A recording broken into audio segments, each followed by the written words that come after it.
Hi viewers, welcome to our channel. ప్రస్తుతం మనతో పాటు senior journalist Damu Bala sir వారితో మాట్లాడాం. నమస్కారం సార్. నమస్తే. Sir, YCP MP and Peddireddy Ramachandra Reddy కొడుకు మిథున్ రెడ్డి అరెస్ట్ అవ్వడం జరిగింది సార్. మరి అరెస్ట్ గల కారణాలు ఏంటి? దీనిపై మీరు ఏం చెప్తారు సార్? చెప్పేది ఏముంది, డే వన్ నుంచి రివెంజ్ జరుగుతుంది. అందులో భాగంగా పొంగనూరులో ముందు నుంచి కూడా పెద్దిరెడ్డి రామచంద్రారెడ్డి అడ్డ. సో పొంగనూరులో ఎప్పటి నుంచో కూడా గొడవలైనాయి. గతంలో కూడా గొడవలయ్యి అక్కడ ఒక పోలీసుల మీద కూడా తెలుగుదేశం వాళ్ళు విపరీతంగా దాడులు చేశారు. దాడులు చేసినప్పుడు ఒక కానిస్టేబుల్ కన్ను కూడా పోయింది అక్కడ. సో ఆ సందర్భంగా మనకు ఆ విజువల్స్ అన్నీ చూసాము. అప్పుడు లోకేష్ కూడా చిత్తూరు జిల్లా ఎస్పీ ఫస్ట్ నీ పేరు రాసుకుంటున్నానని కూడా అప్పుడు ప్రకటించాడు రెడ్ బుక్లో. సో అట్లా అంటే పొంగనూరు లేకపోతే కుప్పం ఈ ఏరియాలంతా కూడా కొంత పెద్దిరెడ్డి రామచంద్రారెడ్డి ఫోకస్ చేయడం, అక్కడ ఎప్పటి నుంచో గొడవలు ఉన్నాయి. దానికి పెద్దిరెడ్డి రామచంద్రారెడ్డికి పోటీగా చల్లబాబుని చంద్రబాబు అక్కడ రంగంలోకి దించాడు. దాంతో వైసీపీ అరాచకాలను ఎదుర్కోవాలంటే మనం కూడా గట్టిగా ఉండాలని చంద్రబాబు కూడా గట్టిగానే చేశారు అప్పుడు. సో ఆ క్రమంలో ఎప్పటి నుంచో అక్కడ అల్లర్లు ఇవి ఉన్నాయి. గతంలో రామచంద్రారెడ్డి ఉన్నప్పుడు ఆయనకు వ్యతిరేకంగా చల్లబాబుతో పాటు రామచంద్ర యాదవ్, ఆయన యువజన పార్టీ, ఆయన కూడా అక్కడ గట్టిగానే పోరాడాడు. బట్ ఎంత గట్టిగా పోరాడినా అది ఆయన అడ్డా కావడం, ఎప్పటి నుంచో పెద్దిరెడ్డి రామచంద్రారెడ్డి అక్కడ పనిచేస్తున్నాడు. దాంతో ఆయనైతే గెలిచాడు. అయితే గెలిచిన తర్వాత ఆయన పొంగనూరుకి ఇప్పటి వరకు రానివ్వలేదు. సో ఆయన వస్తే పెద్ద ఎత్తున అల్లర్లు జరుగుతాయన్న వాతావరణం క్రియేట్ అయింది. దాంతో పోలీసులు ఆయన్ని రావద్దని చెప్పారు. సో ఆయన కూడా మనం వెళ్ళి ఇప్పుడు గొడవలు చేసి అనవసరంగా ఇదవుతుందని ఆయన కూడా రాలేదు. అంటే తన గెలిచిన సొంత నియోజకవర్గానికి ఎమ్మెల్యే పోలేని పరిస్థితి అయితే పొంగనూరులో ఉంది. మరి చంద్రబాబు గతంలో పెద్దిరెడ్డి రామచంద్రారెడ్డి అల్లర్లు క్రియేట్ చేసి మా మీద దాడులు చేశాడు కాబట్టి మేము రివర్స్లో ఉంటామనేది ఇది మామూలుగా చూసినప్పుడు ఇది కరెక్టే కదా అనిపిస్తుంది. గతంలో వాళ్ళు చేశారు, ఇప్పుడు మేము చేసాము. సో నెక్స్ట్ మళ్ళీ వాళ్ళు చేస్తారు కదా. ఇక్కడ దీనికి ఎండ్ ఎక్కడ అనేది లేదు యాక్చువల్గా. సో ఎక్కడో చోట ఫుల్ స్టాప్ పడాలి కదా ఈ వైలెన్స్కి, ఈ సర్కిల్ ఆఫ్ వైలెన్స్కి. ఇది ప్రాబ్లం బేసిక్గా. సో ఈ క్రమంలో ఈరోజు పెద్దిరెడ్డి రామచంద్రారెడ్డి కొడుకు రాజంపేట ఎంపీ, తను కార్యకర్తలతో సమావేశం అవుదాం అనుకుంటే ఆయన్ని హౌస్ అరెస్ట్ చేశారు. వెళ్ళడానికి లేదు అని చెప్పారు. పెద్ద ఎత్తున పోలీసుల్ని పొంగనూరంతా మోహరించారు. సో ఒక్క చిన్న సంఘటన కూడా జరగడానికి మేము ఒప్పుకోమని పోలీసులు చేస్తున్నారు.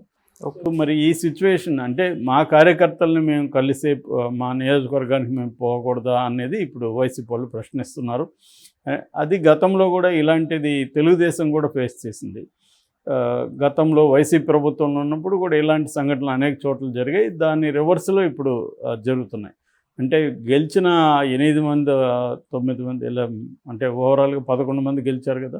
ఈ 11 మంది కూడా నియోజకవర్గాల్లో పనిచేయని పరిస్థితి కల్పించి వాళ్ళు కూడా కనీసం తెలుగుదేశంలో చేర్చుకోకపోవచ్చు, లేకపోతే జనసేనలో చేర్చుకోవచ్చు, బీజేపీలోకి వెళ్ళాలనేది తొయ్యాలనేది ప్లాన్. అంటే వైసీపీని ఖాళీ చేయాలి. అంటే పెద్దిరెడ్డి రామచంద్రారెడ్డి కానీ కొడుకు మిథున్ రెడ్డి కానీ పార్టీ మారే అవకాశం లేదు. కాబట్టి వాళ్ళని ఏం చేయాలంటే కదలనీయకుండా చేయాలి. సో అక్కడ నియోజకవర్గ ప్రజలతో టచ్లో లేకపోతే నెక్స్ట్ అక్కడ వాళ్ళు గెలవడం కష్టమవుతుంది. ఆల్రెడీ పొంగనూరులో 13 మంది కౌన్సిలర్లతో సహా చైర్మన్ వెళ్ళి తెలుగుదేశంలో చేరిపోయాడు. అందుకే కింది స్థాయి నాయకులంతా తెలుగుదేశంలో చేర్చుకోవడం, పై స్థాయి నాయకులు ఎవరైతే స్ట్రాంగ్ వైసీపీ ఉంటారో వాళ్ళు ఎలాగో రారు కాబట్టి కింది స్థాయి నాయకులంతా చేర్చుకుంటే మొత్తం పార్టీని కింది నుంచి వీక్ చేసుకుంటా రావడం. సో ఈ 2 మెథడ్స్, పైనుంచి వీక్ చేయడం, కింది నుంచి వీక్ చేయడం అన్న ఒక మెథడ్ని తెలుగుదేశం పార్టీ అమలు చేస్తుంది. ఇందులో భాగంగానే పొంగనూరు మీద కేంద్రీకరించారు. ఎందుకంటే గతంలో చంద్రబాబు క్యాంటీగా కుప్పంలో పెద్దిరెడ్డి రామచంద్రారెడ్డి కేంద్రీకరించి మున్సిపల్ ఎన్నికలతో సహా లోకల్ ఎన్నికలు అన్నింటిలో కూడా వైసీపీ అక్కడ విజయకేతనం ఎగరేసింది. చంద్రబాబును ఓడిస్తాని కూడా ఓపెన్గా చేశాడు. ఎందుకంటే పెద్దిరెడ్డి రామచంద్రారెడ్డి చంద్రబాబులు వైరం అనేది ఇప్పటిది కాదు, స్టూడెంట్ వేసినప్పటి నుంచి కూడా ఉంది. రెడ్డి వర్సెస్ కమ్మ అనేది తిరుపతిలో విద్యార్థి సంఘాల దగ్గర నుంచి కూడా గొడవలు ఉన్నాయి. చంద్రబాబు ఒక వర్గానికి నాయకత్వం ఇస్తే పెద్దిరెడ్డి ఇంకొక వర్గానికి నాయకత్వం వహించాడు. అప్పటి నుంచి వీళ్ళిద్దరి మధ్య రైవలరీ జరుగుతూనే ఉంది. అది జగన్ ఉన్నప్పుడు ఫుల్ ప్లేడ్జెడ్గా పెద్దిరెడ్డి రామచంద్రారెడ్డికి హ్యాండ్ ఇచ్చాడు. పెద్దిరెడ్డి అండ్ మిథున్ రెడ్డి తండ్రి కొడుకులకి కంప్లీట్గా జగన్ రెడ్డి ఫ్రీడమ్ ఇచ్చాడు. చిత్తూరు జిల్లా కావచ్చు, రాయలసీమ ఇన్ఛార్జిగానే ఆయన పెట్టారు. సో అందువల్ల ఇది పెద్దిరెడ్డి రామచంద్రారెడ్డిని ఎలాగన్నా దెబ్బ కొట్టాలనేది, ఎందుకంటే తను ఒక స్ట్రాంగ్ లీడర్ అక్కడ.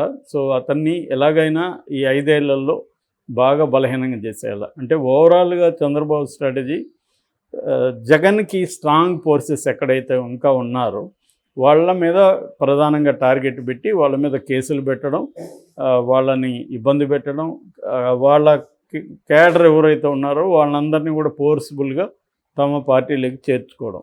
సో ఆ విధంగా ఏమవుతుందంటే, మామూలుగా ఇది ఏజ్ ఓల్డ్ టెక్నిక్. రాజుల కాలంలో కూడా సైన్యాధ్యక్షుల్ని ప్రధానంగా దళాధిపతుల్ని వీళ్ళందరినీ వీక్ చేస్తే సైన్యం వీక్ అయిపోతుంది. అదే మెథడ్లో ఇప్పుడు ఇక్కడ కూడా ఏంటంటే, జగన్కి బలమైన నాయకులు ఎవరెవరు ఉన్నారు, ఎక్కడెక్కడ ఎవరెవరు ఉన్నారు, వాళ్ళని ఎలా దెబ్బ కొట్టాలి అనే స్ట్రాటజీతో తెలుగుదేశం ముందుకెళ్తుంది. అందులో భాగంగా పెద్దిరెడ్డిని దెబ్బ కొట్టగలిగితే చిత్తూరు జిల్లాలో చాలా వరకు ఇబ్బందులకు గురవుతుంది వైసీపీ. సో అంటే నెక్స్ట్ 2029 ఎలక్షన్లో దృష్టిలో పెట్టుకొని చంద్రబాబు ఇప్పుడు పనిచేస్తాడు, ఏ పని చేసినా కూడా. ఎందుకంటే ఆ ఎలక్షన్లో లోపల తన ప్రత్యర్థి క్లియర్గా బలహీనపడిపోతే తమకి పని ఈజీ అవుతుంది. అంటే మామూలుగా ప్రజలకి మేలు చేసి గెలవడం ఒక పద్ధతి అయితే, ప్రత్యర్థుల్ని తొక్కేసి ప్రత్యర్థి అనేవాడు లేకుండా గెలవడం ఇంకొక పద్ధతి. అదే పద్ధతి బీజేపీ కూడా నేషనల్ వైడ్గా చేస్తుంది. అందుకని కాంగ్రెస్ ముక్త భారత్ అనే స్లోగన్ ఇచ్చింది. అట్లాగే ప్రతిపక్షాలు లేకుండా చూసుకోవడానికి శాయశక్తులు ట్రై చేసింది. కానీ అది ఫెయిల్ అయింది యాక్చువల్గా. ఎప్పుడైతే ప్రతిపక్షం లేకపోతుందో అధికార పక్షం వర్సెస్ ప్రజలు అనే ఒక కాన్సెప్టు ముందుకు వచ్చింది. దానివల్ల బీజేపీ వర్సెస్ ప్రజలు అనే ఒక దీన్ని ప్రతిపక్షాలు ముందుకు తీసుకురాగలిగాయి. దానివల్ల ఏమవుతుందంటే, బీజేపీ ప్రజలకి ఏం నష్టం చేసిందా లాభం చేసిందా అన్న నెరేటివ్ బలంగా బయటకు వచ్చింది. అంటే రోజువారీ దైనందిన జీవితంలో జీవితం మెరుగుపడిందా, లేకపోతే అధిక ధరలు కావచ్చు, నిరుద్యోగం కావచ్చు, ఇట్లాంటి అనేక ఇష్యూలతో బీజేపీ పరిపాలన సాధారణ ప్రజల్ని ఇబ్బంది పెట్టిందా అన్న నెరేటివ్ని బలంగా తీసుకురాగలిగారు. At the same time BJP నిరంకుశత్వంగా ఉంది, డిక్టేటర్షిప్ వస్తుంది. సో 240కి బీజేపీ పరిమితం అయిపోయింది. సో అదే పరిస్థితి ఏ పార్టీ అయినా విపరీతంగా మిడిసిపడి ప్రతిపక్షమే లేకుండా చేస్తానన్నప్పుడు ఖచ్చితంగా ప్రజలు ఏ ప్రతిపక్షంకైనా దాన్ని గెలిపిస్తారు తప్ప దీన్ని ఓడించడానికే ట్రై చేస్తారు. అంటే నెగిటివ్ ఓటు విపరీతంగా పెరిగిపోతుంది. అది నేను చాలాసార్లు చెప్పాను, ఎవరో కూడా చరిత్ర నుంచి నేర్చుకొని మార్చుకోరు. వాళ్ళు అధికారం వచ్చినాక వాళ్ళు సేమ్ గతంలో ఎలా చేస్తారో అలాగే చేస్తుంటారు. చంద్రబాబు కూడా దీనికేమీ మినహాయింపు కాదు. చంద్రబాబు కొద్దిగా మైల్డ్గా ఉన్నా లోకేష్ వదిలిపెట్టే ప్రసక్తి లేదు. అట్లాగే పవన్ కళ్యాణ్ కూడా పైకి ఎన్ని మాట్లాడినా అతను కూడా రెవెంజీలోనే ఉన్నాడు అనేది మనకు అర్థమవుతుంది. ఎందుకంటే యాక్షన్స్ ఇంపార్టెంట్. ఎప్పుడైనా కూడా ఒక మనిషి కానీ, ఒక వ్యవస్థ కానీ, ఒక పొలిటికల్ పార్టీ కానీ మనం చూడాల్సింది ఏంటంటే వాళ్ళ మాటలు కాదు, యాక్షన్స్. సో అలాగే పవన్ కళ్యాణ్ యాక్షన్స్ చూసుకున్నప్పుడు ఇప్పటివరకు ఆయన ఎక్కడా కూడా ఒక సంఘటన కూడా ఖండించిన పాపాన పోలేదు. తెలుగుదేశం వాళ్ళు దాడులు చేస్తున్నారు, జనసేన వాళ్ళు దాడులు చేస్తున్నారు, చివరికి జనసేన వాళ్ళు తెలుగుదేశం వాళ్ళ మీద కూడా దాడులు చేస్తున్నారు తన సొంత నియోజకవర్గం పిఠాపురంలో. అయినా ఇప్పటివరకు ఆయన ఓపెన్గా ఖండించింది లేదు. తనకి ఎప్పుడు కూడా తన మనుషులు ఎవరు దాడులు చేసినా ఖండించిన చరిత్ర ఇప్పటివరకు లేదు. ఇంతకుముందు కూడా ఈయన అభిమానులు, ఫ్యాన్స్ విపరీతంగా రకరకాల కత్తి మహేష్ లాంటి వాళ్ళ మీద అంతా కూడా దాడులు చేశారు. ఆయన హీ నెవర్ కండెమ్డ్ పబ్లిక్లీ. ఎప్పుడు కూడా అతను ఖండించలేదు, వాళ్ళకి బుద్ధి చెప్పలేదు. సో అతను ఇది ప్రోత్సహిస్తాడు. అంటే ఒక మిలిటెన్సీగా ఉండాలి తన మనుషులు అని అతను అనుకుంటాడు. సో అందువల్ల ఖచ్చితంగా ఇది వైసీపీనే కాకుండా మనం అనుకుంటాం వైసీపీకి తెలుగుదేశానికి గొడవ అని. ఇది వైసీపీకి తెలుగుదేశం మధ్య ఇష్యూ కాదు, ప్రజలకి అధికారానికి మధ్య ఇష్యూగా మారిపోతుంది. ఎందుకంటే ఫైనల్గా సఫర్ అయ్యేది ప్రజలే. ఇప్పుడు పొంగనూరులో 144 సెక్షన్లు పెట్టి నిర్బంధం పెడితే అక్కడ ఉన్న ప్రజా జీవితం రెగ్యులర్గా ఉండదు, స్పందిస్తుంది, వ్యాపారాలు దెబ్బతింటాయి. ఈ